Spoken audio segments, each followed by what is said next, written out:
अब वक्त बैठने का नहीं है। निकलो अब हुजूर की अजमत के लिए, निकलो उनकी नामूस के लिए। किसी की इज्जत मेरे हुजूर की इज्जत से बड़ी नहीं, किसी का खानवादा मेरे नबी के घराने से आला नहीं, कोई भी इज्जत और रफात में मेरे आका से आला नहीं। याद रखिएगा, अब इज्जत उसी की जाएगी जो हुजूर की नामूस की बात करेगा, जो हुजूर की इज्जत की बात करेगा। अब हमें खानकाही झगड़ों में नहीं पड़ना है, अब हमें पीरों की अफजलियत नहीं, अब हमें अपने नबी की बात करनी है, हम अपने नबी की बात करनी है। क्या तमाशा कम नहीं बना, क्या क्या न किया गया। हमारे खानदानी झगड़ों ने भाई को भाई के खिलाफ खड़ा कर दिया, अपनों को अपनों का कातिल बना दिया। मेरे भाई किस ख्वाबे गफलत में हो, कचहरी जाके देख लो, जाकर के खुदा की कसम मुकदमे सबसे ज्यादा हम पर हैं। जेलों में जाके देखो, हमारी तादाद सबसे ज्यादा है। इमरजेंसी वार्ड में चले जाओ, सर फटे टूटे फूटे सबसे ज्यादा मुसलमान आ रहे हैं। मुझे बताओ तो सही, टांगे तोड़ने वाला कौन है, सर फोड़ने वाला कौन है? अब्दुल्लाह का सर अब्दुल रहमान ने फोड़ा है, अब्दुल रहीम का सर अब्दुल गफूर ने फोड़ा है। आपस के झगड़े हमारे हैं। मेरे भाई मैं कुछ कहना चाहता हूं, अब वक्त बहुत सर से ऊपर जा चुका है। जो कहा गया था जमाना अपनी चाल चल चुका है। अब गुलाम मुस्तफा को बेदार होने की जरूरत है। किस चीज का झगड़ा है? इसने मेरे पीर को नहीं माना, इसने मेरे हजरत के हाथ नहीं चूमे। बंद करो सबके हाथों को चूमना, अब सिर्फ उसके हाथ चूमे जाएंगे जिन हाथों में मुस्तफा के लिए हथकड़ी होगी। अब उसके कदमों को सर का ताज बनाया जाएगा, जिसके कदमों में नबी के लिए बेड़ियां होंगी और ऐलान किया जाएगा, तुम्हें जाना तुम्हें माना, न रखा गैर से काम, लिल्लाहिल हम्द में दुनिया से मुसलमान गए। नारे तकबीर, नारे रिसालत, देखो हमारे नबी की शान। बच्चा बच्चा है, देखो हमारे नबी की शान। ऐ गुस्ताख, ऐ कुत्ते, देखो हमारे नबी की शान। बच्चा बच्चा है कुर्बान। वो भाई निकलो इन झगड़ों से, कब तक झगड़े करोगे? ये मेरा अफजल मेरा अफजल, वो भाई कितनी देर? ठीक है, मैं किसी के पीर के खिलाफ नहीं बोलता, मैं जानता हूं दो रोटी खाते हो, घास तो खाते नहीं हो। जो जाकर के किसी ऊंट को पीर बना लोगे, किसी बकरे को पीर बना लोगे, दो रोटी खाते हो, सोच समझ के फैसला किया होगा। और अगर डूब भी गए हो कहीं जाकर के तो आप जिम्मेदार होगे। उलमा का काम बताना है, हाथ पकड़ के मनाना नहीं। मर्जी है, लेकिन कहीं भी रहो हुजूर की इज्जत के पहरेदार रहो, हुजूर की इज्जत के पहरेदार रहो। कहां कहां तुम्हें टारगेट नहीं किया जा रहा है, तुमसे जरा सी गलती हो जाती है, इतने बड़े केस की इतनी बड़ी फाइल तैयार की जाती है, नाम पूछ करके फंसाया जाता है। अगर चेकिंग में नाम अब्दुल्ला आ गया, क्या हमने चौकों में नहीं देखा? चलो रामपुर दुराया खड़े होके मैं खुल के बात करता हूँ, हाथ कंगन को आरसी क्या, पढ़े लिखे को फारसी क्या। खुदा की कसम चौक में जाके देखो, सारा पानी खुमार उतर जाएगा। क्या दौलत तुम्हारे पास है? 20 बीघे जमीन है तो अपने भाई को जमीन पे गाड़ने पे लगे हो, 50 बीघे के मालिक बन गए हो तो अपनों के दुश्मन हो गए हो। औकात क्या के 100 बिगलने की मिनट नहीं लगते हैं, चुटकियों में बिक जाया करती है। कोई औकात जमीन और जायदाद की नहीं है। बड़े बड़े अमीरों को पैदल होते देखा है हमने, नंगे पैर वालों को गाड़ियों में चलते देखा है। दौलत का कोई खुमार नहीं, गुर्बत कोई लानत नहीं है। बदलो अपने रवैयों को, खुदा की कसम फख्र अगर करना है तो फिर इश्क़ रसूल पे फख्र करो, गुलामी मुस्तफा पे फख्र करो। दौलत की औकात क्या है? कितने पैसे वाले मदीने न जा सके, कितने गरीब मुस्तफा हर साल बुलाते हैं। किसी को कोई लेके चला जाता है, किसी को कोई लेके चला जाता है। अगर दौलत असल होती तो खुदा की कसम कभी गरीब मदीने न जाता, और अगर दौलत असल होती तो कोई कमजोर हुजूर के चौखट तक न जाता। लेकिन हमने तो ये देखा है, महबूब की महफिल को महबूब सजाते हैं, आते हैं वही जिनको सरकार बुलाते हैं। सुभान अल्लाह, सुभान अल्लाह, माशाअल्लाह। निकलो इन झगड़ों से। हर गांव की ये कहानी है, हर गांव की ये कहानी है। बताओ ये, मगर ये याद रखना, हम किसी जाली पीर को किसी कीमत पे बर्दाश्त नहीं करेंगे, इसलिए कि पीर का काम खुदा से मिलाना है। और अगर वो ईमान पे डाका डालेगा तो फिर लकुम दीनुकुम वलिय दीन, फिर कोई मुरव्वत नहीं, फिर लात मार देंगे। हम आपको एक बार बताएंगे, इसके चंगल से बच जाओ, वरना दुनिया भी बर्बाद आखिरत भी। फिर काम आपको करना। मेरे भाई निकलो और हुजूर की इज्जत की बात करो, हुजूर की नामूस की बात करो। कुत्ता भौंक के कहता है, मैं तो उसे खिंजीर कहते हुए भी खिंजीर की तौहीन समझता हूं। जिसने 2 रातें पहले मेरे हुजूर के खिलाफ भौंका। मैं वो जुमले नहीं दोहराना चाहता, लेकिन उसको औकात दिखाना चाहता हूं। आज जो तेरा नापाक वजूद जमीन पे है, उसी मोहम्मद अरबी का सदका है। बेशक। वरना अगर हुजूर ने औरतों को इज्जत ना बख्शी होती तो तेरी मां किसी घर में सुकून से नहीं होती, या तो बाजार में बिक गई होती, या पैदा होते ही कत्ल कर दी गई होती। बकवास करते हुए शर्म नहीं आती? ओ भाई, अपने हुजूर के किरदार को जमाने तक काम करो। डॉक्टर इकबाल का वो शेर, यूं तो सैयद भी हो, मिर्जा भी हो, अफगान भी हो, तुम सभी कुछ हो, बताओ कि मुसलमान भी हो। जी बेशक। है पठान कुर्सी पे बैठा तो किसी अंसारी को जगह नहीं, सही बात। तुरक बैठा तो कोई फकीर बर्ग बगल में नहीं बैठ सकता। ये अफजलियत है, ये शानो शौकत है। शानो शौकत तो तब पता चलती है जब अल्लाह की बारगाह में किसी बंदे के तज़किरे किए जाते हैं। हाँ, इज्जत वाला वो है जो रब के नजदीक इज्जत हो, अजमत वाला है। तेरे मेरे फैसलों से क्या होता है? आज हम इन्हीं झगड़ों में पड़े हुए, तो इस लायक नहीं, वो इस लायक नहीं। सुने, हुजूर ने करम सब पे किया है। मेरे इमाम ने क्या कहा था? खुदा की कसम, वो जो न थे तो कुछ न था, वो जो न हो तो कुछ न हो। जान है वो जहान की, जान है तो जहान है, जान है तो जहान है। सुने, मैं तो खुल के कहता हूं, खुल के कहता हूं, जिस के घर में बेटी है, वो किसी भी धर्म, किसी मजहब, किसी भी मिल्लत का हो, अगर हया वाला है ना, तो फिर मेरे नबी की आमद का झंडा जरूर लगाए। सुभान अल्लाह, सुभान अल्लाह, वाह वाह वाह वाह। इसलिए कि बेटी किसी के भी घर की हो, किसी के भी घर की बेटी हो, उसकी इज्जत मदीने वाले के सदके में महफूज है। बेशक बेशक। मैं बेशुमार मुल्कों की कहानी आपको सुना सकता हूं, लेकिन मैं सिर्फ चंद बातें आपसे करूं, चंद बातें।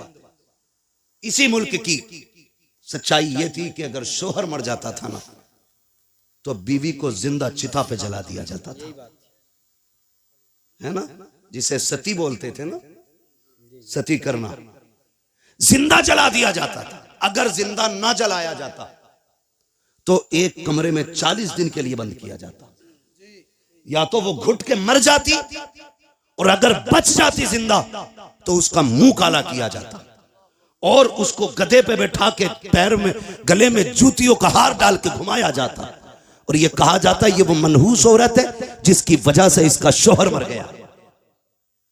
हुजूर आए, सुभान अल्लाह, हुजूर आए, सुभान अल्लाह। 40 साल की बेवा खदीजा से निकाह किया और जमाने को बता दिया, औरत पैर की जूती नहीं होती, क्या कहने हैं? औरत घर की शान होती है। बेशक। जो जिंदा जलाया करते थे उन्हें यह बताया बेवाएं मारने के लिए नहीं, बेवाएं जिंदा रखने के लिए हुआ करती। सुभान अल्लाह, सुभान अल्लाह, वाह वाह वाह वाह। बहुत गैरत क्यों नहीं आती?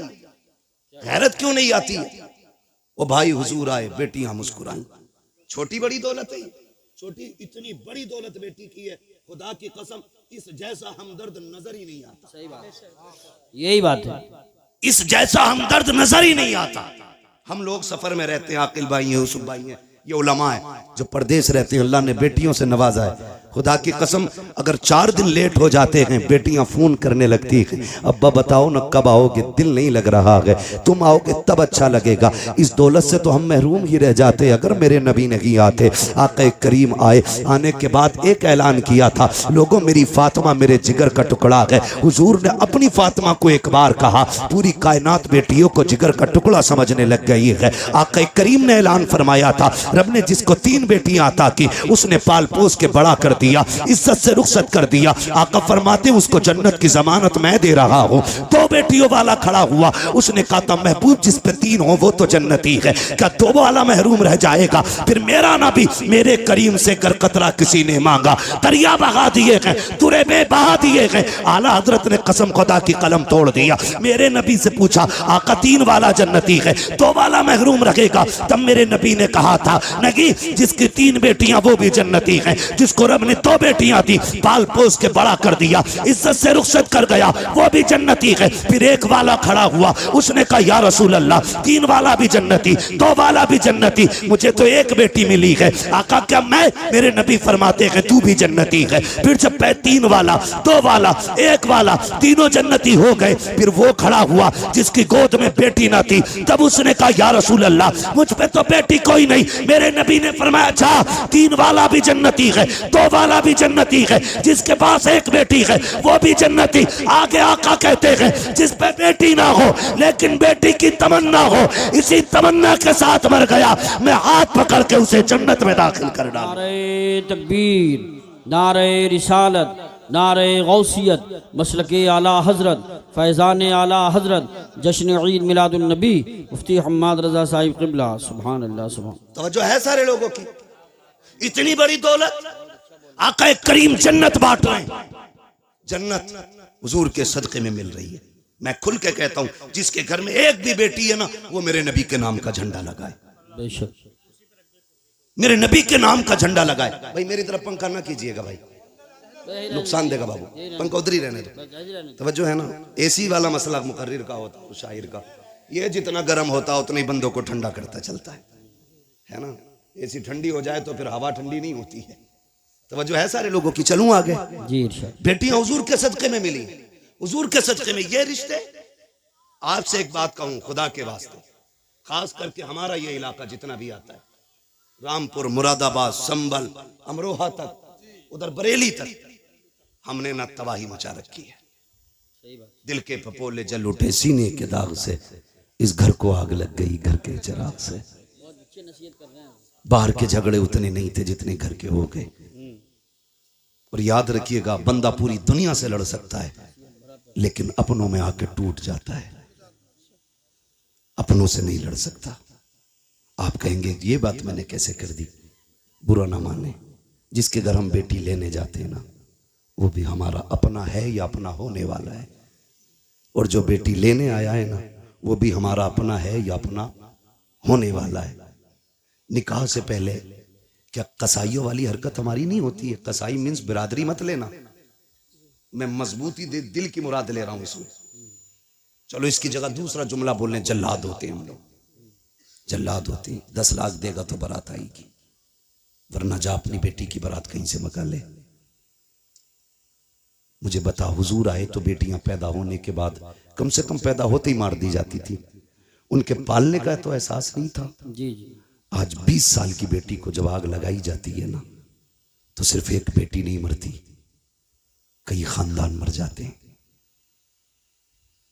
सिर्फ एक गाड़ी के लिए अगर बहू के गले में फांसी का फंदा डाला जाता है ना, तो सिर्फ एक औरत का गला नहीं घुटता, कई खानदानों का गला घुट जाता है। क्यों? हुजूर बेटी बचाने आए हैं ना, और उम्मत की जिम्मेदारी थी बेटी की हिफाजत करती, और बेटी ही उम्मत ही बेटी की कातिल बन बैठी। आपके हमने तो किसी को नहीं मारा, चलो आपने अपना हाथ नहीं लगाया। अगर कोई गरीब गुर्बत की वजह से उसकी बेटी को कोई अपना नहीं रहा था और वो ट्रेन के आगे कूद के खुदकुशी कर लेता, तो बताओ इसके कत्ल में किसका हाथ है? कहीं ना कहीं हम जिम्मेदार नहीं है। नौजवानों जरा दिल पे हाथ रख के मेरी बात सुनो, मैं जन्नत बांटने नहीं आया, अलबत्ता हुजूर की बात आप तक पहुंचाने आया हूं। मेरा काम ही सिर्फ इतना है कि आका का पैगाम आप तक पहुंचाऊं, और ये जो सारी बात हम करते हैं हुजूर की बातों को आसान करके आप लोगों तक पहुंचाते हैं ताकि आप आसानी से समझ जाएं। तवज्जो है सारे लोगों की? जी जी इरशाद। क्या ये हकीकत नहीं है? लोग आते नहीं है मस्जिदों में, इमामों से पूछो, आके रात की तन्हाई में कहता तावीज दे दो। लोग आते रिश्ता करने के लिए लौट जाते हैं, पता नहीं क्या हो जाता। बेटी नेक भी है, खूबसूरत भी है, लेकिन इतना है मैं उसकी मांगी हुई गाड़ी नहीं दे सकता, अलबत्ता मेहमानों को इज्जत की 2 रोटी तो मैं भी खिला देता हूँ। खुदा की कसम कमी कहीं नहीं रखी जाती है। हमारे खानदानों के इख्तलाफात, हसद की आग इतनी लगी रहती है। जहाँ किसी की बेटी की रिश्ते की बात आई, करवट वाला पता लगाता कहाँ के लोग आए थे, कहा फला जगह के। क्या हुआ कि 5000 रुपए दे गए, नाके के, तो इतनी फिक्र उसको नहीं होती है जिसके घर रिश्ता हो रहा है जितनी पड़ोसी को होने लगती है। कहता नंबर पता करो, नंबर निकालो। ढूंढ के नंबर निकाल के कहता यार तुम ही आए थे कल लड़की देखने? कहा हाँ आए तो थे। कहा तुम्हें कुछ और पता चला? कहा क्या? कहा बस रहने दो, अगर नहीं पता तो हम क्या बताएं। इतनी सी बस एक तीली दिखाने की जरूरत होती है। गरीब की बेटियों की हसरतें सीने में दब के रह जाया करती हैं। हद तो तब हो जाती है जब बारात आने में 8 दिन रह जाते हैं या बारात वाला दिन होता है, खानदान से फोन चला जाता है, मोहल्ले से फोन की घंटी बज जाती है, बारात लेके तो आ रहे हो लेकिन याद रखना यहाँ तुम्हारे लिए कोई इंतजाम नहीं है, रुसवाई हो जाएगी। इतने जुमले होते हैं, खुदा की कसम पलट के फोन आता है, लड़के वाले कहते हैं सुनो जी बारात नहीं लेके आ रहे हैं, अपना इंतजाम कोई और कर लो। बेटी का बाप रो के कहता है कोई खता हो गई हो तो बताओ, कोई कमी आज तक की हो तो बताओ। सुनो तुम आए थे, हमारे पास 5,000 का इंतजाम था, हमने 5 का कर्जा लेके तुम्हारी मेहमान नवाजी की थी, तुमने हमसे 10 लाख मांगे थे, मेरे पास 5 लाख थे, मैंने बेटे के हिस्से की जमीन बेच करके तुम्हें 10 लाख दिए थे। बताओ तो सही किस जगह पे औकात से बढ़ करके तुम्हारे लिए नहीं कहा, नहीं किया। खुदा की कसम जब बाप रो के इतना कहता है, सामने वाला बंदा साफ कह देता बारात नहीं लानी है, हमें आना ही नहीं है, तुम जो चाहो करो। मुझे बताओ तो सही तेरी एक फोन की घंटी ने किसी की जिंदगी में आग लगा दी है, किसी बाप की जिंदगी भर की खुशियों को तबाह कर दिया है। और ये तो बाप का दर्द है, उस बेटी के दर्द को कौन समझेगा जिसके हाथों की मेहंदी लगी की लगी रह गई, जिसके बदन पर सुर्ख जोड़ा चढ़ा था लेकिन निकाह तक ना पहुंच सकी है। कौन समझेगा उस बेटी के दर्द को जिसने अपने जीते जी अपने आप को बेवा महसूस किया हो। और तुम्हें खुदा का वास्ता अगर किसी का दिल दुखाया इस तरह, दुनिया का तावीज तो क्या पीर गले में लटका लेना, कुछ नहीं हो सकता है। अगर सुकून चाहते हो टूटे दिल जोड़ दो, खुदा तुम्हारे रिश्ते अपनी रहमतों से जोड़ डाले। नारे तकबीर, नारे रिसालत, नारे गौसियत, मसलके आला हजरत, जश्न ईद मिलादुन नबी, उलमाए अहले सुन्नत। सुभान हुजूर बेटियां बचाने आए हैं, बहुत अच्छा पैगाम बचाने आए हैं। वो हमने बेटियों के ही गले काट दिए। आज उसके आगे बेटी है, कल तेरे आगे भी बेटी होगी, कल तेरे आगे भी बेटी होगी। मैं खुल के यूसुफ भाई कहता हूं, दूसरों की बेटी पे सितम करो और ख्वाब देखो मेरी बेटी रानी बने, हो ही नहीं सकता। उसूल याद रखो, तुम दूसरे की बेटी को इज्जत दो, अल्लाह तुम्हारी बेटी को इज्जत अता फरमाएगा। बेशक ये उसूल है, तुम दूसरे की बेटी को इज्जत दो, अल्लाह तुम्हारी बेटियों को इज्जत अता फरमाएगा। कितना अजीम रिश्ता दिया रब ने। हुजूर आए, खुदा की कसम बेटियों वाली दौलत मिल गई।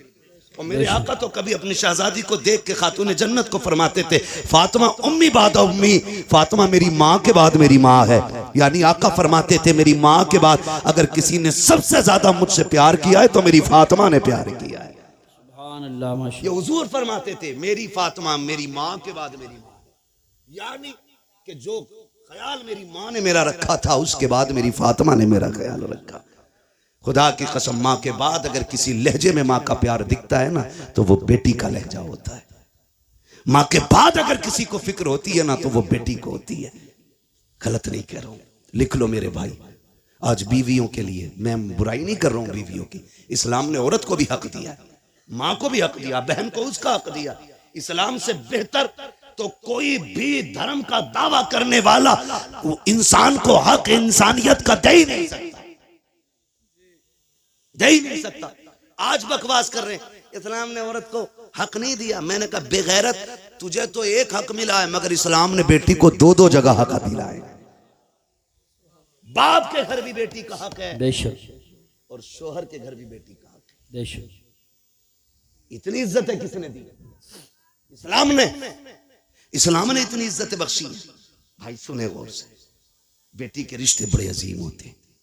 आपसे इतनी गुजारिश है, छोटी सी बात, भले उम्र एक कम कर लेना लेकिन बेटी को उसका हक दे के मरना। बेशक बेटी को उसका हक दे के मरना। हम बड़े सितमगर लोग हैं, हम बड़े जालिम हैं। बेटी पैदा होना मुंह उतर जाए, मुंह उतर जाए, क्या हुआ? ये तो पराए घर चली जाएगी। अब्बा कह रहा है बात बात में, कब टूट गया ना, सही से काम करे कर, पराए घर जाना है। बर्तन अगर मैला रह गया, माँ कहती है सही से बर्तन धोया कर, पराए घर जाना है। कितनी बार उसे अजनबी होने का एहसास दिलाते हो यार। कितनी बार रुलाते हो उसे जिंदगी में। क्या वो ये नसीब लेके नहीं आ सकी कि उसे कोई अपना भी कह सके? बाप के घर उसे पराए घर वाला कहा जाता है। और जब 18 साल बाप की नौकरी करके ससुराल जाती है, वहां कोई कमी हो जाए तो कहती पराए घर से आई है। क्या दिया तुमने यार, क्या दिया तुमने उसे? एक हवेली का हक न दे सके। हजरत दुआ करना 7वां उम्र है। बेटी को क्या दिया? का कुछ नहीं जी, आग लगे तेरे सफर में। बेटियों का हक खा के हज करने जा रहा है। अल्लाह मुंह पे मारेगा ऐसी इबादतें। वो कहेगा बंदे का हक अदा नहीं किया, मेरा हक अदा करने आया। लाजिम है आप पे, आप बेटी का हक दे के जाओ, वरना इतना जरूर कर लेना, कम से कम 16 कमरों वाली हवेली में एक छोटा सा कमरा बेटी के नाम कर जाना। सोच रहे हैं ना मैं क्या कह रहा हूं? 20 कमरे की हवेली में एक छोटा सा कमरा बेटी को दे जाना, ताकि कल तेरे इंतकाल के बाद अगर वो आए तो अपना हक समझ के हवेली में पैर रख सके। भाई और भाभी की इजाजत की मोहताज ना हो।